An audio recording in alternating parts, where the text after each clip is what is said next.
बाड़मेर जैसलमेर लोकसभा क्षेत्र में राजस्थान का विरोधी पार्टी में भैरव सिंह से ज्यादा कोई ताकतवर आदमी काबिल नहीं था। वो यहां से हार के गया। तनसिंह राजपूतों में जिसकी अभी तक भी हर साल जयंती मनाते हैं युवा लोग, वो भी बाड़मेर में कांग्रेस पार्टी के उम्मीदवार से हारा। और वो उम्मीदवार कौन था जिसकी आप हर जगह गिला करते हो?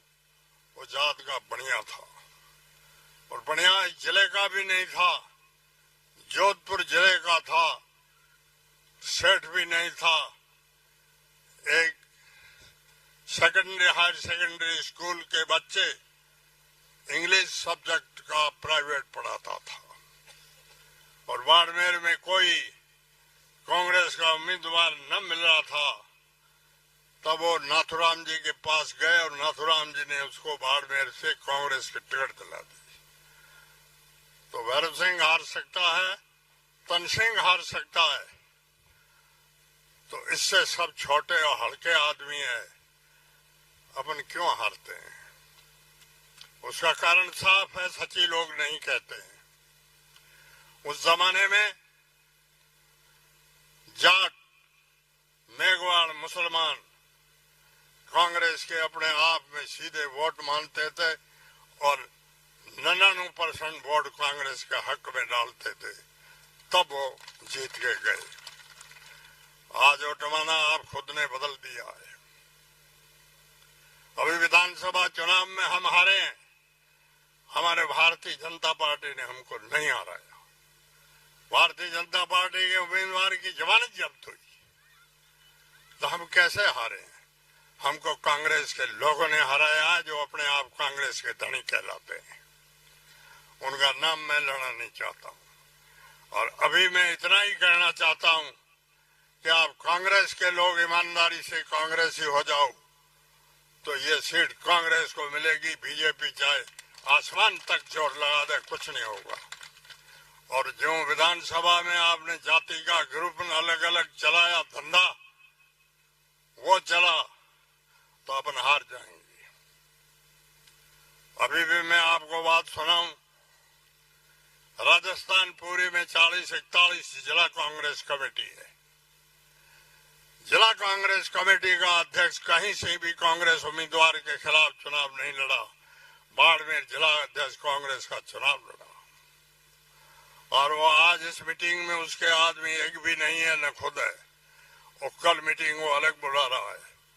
तो आप सीधी मान लो यहाँ 2 ग्रुप कांग्रेस के हैं, और ये 2 ग्रुप आज तक नहीं रहेंगे, अगले 40 सालों तक रहेंगे। 40 साल तक यहाँ से मुसलमान एमएलए नहीं जीतेगा। ये मुसलमान दिमाग से बात निकाल रहे हैं, क्योंकि मुसलमान इस सीट से 22% है। 78% यहाँ के वोटर हिंदू है। मुसलमानों में चाहे छोटा भी एक ग्रुप अलग हो गया, तो हिंदू इतने बेवकूफ नहीं है जो आप मुसलमान को वोट डालें। कोई नहीं डालेगा। मुसलमानों से तो ये सीट चली गई, न मिलेगी। मेरा तो भाई उम्र के लिहाज से भी आगे कोई चुनाव नहीं लड़ना, न लड़ूंगा, और आगे वाले चुनाव तक हम रहेंगे कि न रहेंगे। हमने हमारी उम्र सन 55 से कांग्रेस के सदस्य हैं, और आज तक कांग्रेस पार्टी में रहे हैं, और दूसरी पार्टी में हम एक दिन भी नहीं गए हैं। और आज भी हम चाहते हैं कि हमारा कांग्रेस उम्मीदवार जीत जाए। आज जो आदमी अलग पार्टी बुला रहा है, वो जाटों का आदमी है। चुनाव प्रचार में जगह जगह कहा है कि ये जाटों का है। इसका नाम फतेह खान नहीं है, इसका नाम फताराम है। ये अगर नहीं किसी ने कहा है तो मेरे से पूछ लीजिए। तो आपके ये फताराम 2 ग्रुप खड़ा करेगा, और शिव कॉन्स्टिट्यूंसी की हालत अच्छी नहीं रहेगी। मैं आगे आपको इतना कहना चाहता हूं, कांग्रेस पार्टी और भारतीय जनता पार्टी का मुकाबला है। निर्दलीय चाहे कोई भी जीतो चाहे हारो, आखिर बीजेपी है। और यहाँ पर भारतीय जनता पार्टी को हमेशा वोट इकसाई होकर के केवल मुसलमान नहीं देते हैं, बाकी आप सब लोग देते हो, आजमाइश के तौर पे देते हो, अदावती भी देते हो और अपने स्वार्थ के लिए भी देते हो। और आज दुखी भी सबसे ज्यादा इस जड़े में, इस देश में मुसलमान है। कांग्रेस का अभिन्न अंग ये जात है और सबसे ज्यादा दुखी ये है। मैं आप सभी से पूछना चाहता हूं, इस जिले में 21 पंचायत समिति है, 17, 21 तहसील है, एक चपरासी मुसलमान है क्या? तो देश आजाद को आज 80 साल हो गए हैं। जिस देश में चपरासी नहीं जिले में बन सकता तो उनकी क्या औकात है? ये तो मुसलमानों की औकात रही है और अब धीरे धीरे थोड़े थोड़े मुसलमानों में पड़े हैं। इसलिए मुसलमान भी विचार करते हैं कि अपना वोट ये खालसा का मानते हैं कि मुसलमानों के लिए कोई दूसरा रास्ता नहीं है, ये जाएंगे कहाँ? और ये तो वोट कांग्रेस को ही देंगे।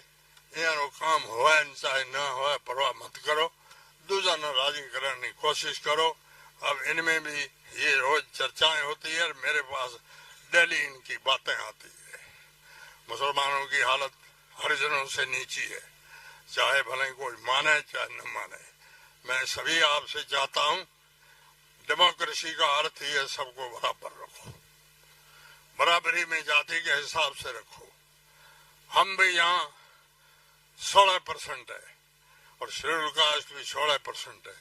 शेड्यूल कास्ट के यहाँ 5-8 हजार सरकारी कर्मचारी है, हमारे यहाँ 200-100 भी नहीं है।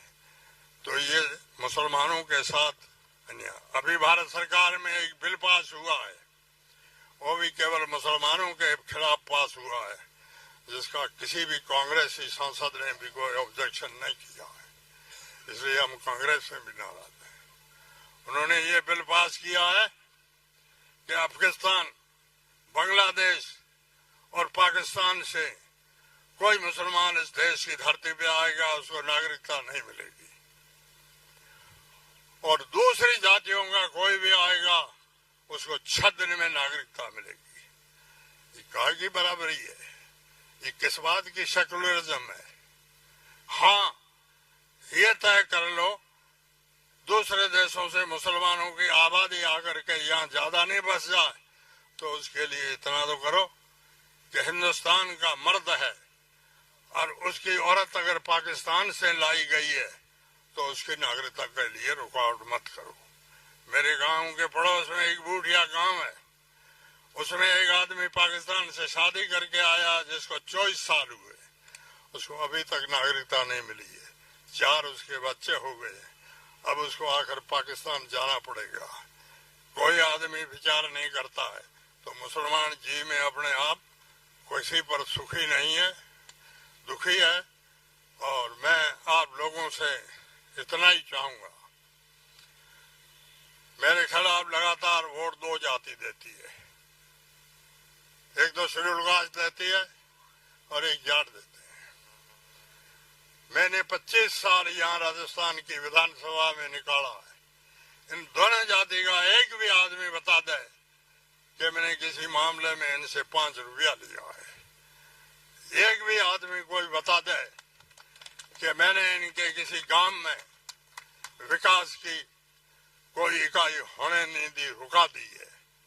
पिछली बार भी मेरे को वोट नहीं मिले, लेकिन मैंने धगारी, शास्त्री गांव, रातड़ी गांव, धरानी मेघवालों की ढाणी, भिंडानी मेघवालों की ढाणी, समेलों का तला, देदू शहर, इन मेघवालों के गांव में हायर सेकेंडरी स्कूलें खोली है, यहाँ मुझे एक भी वोट नहीं मिला है। हम बहुत निरपक्षता और ईमानदारी से चले हैं और अभी भी जब तक जिंदे हैं तब राजनीतिक तो नहीं करेंगे, लेकिन हम ईमानदारी से व्यवहार रखेंगे, किसी के साथ अत्याचार नहीं करेंगे। लास्ट में इतना ही कहता हूँ कि अपना MP साधारण और शरीफ आदमी दिखता है, इसको जिताने की कोशिश करो। जय हिंद, धन्यवाद।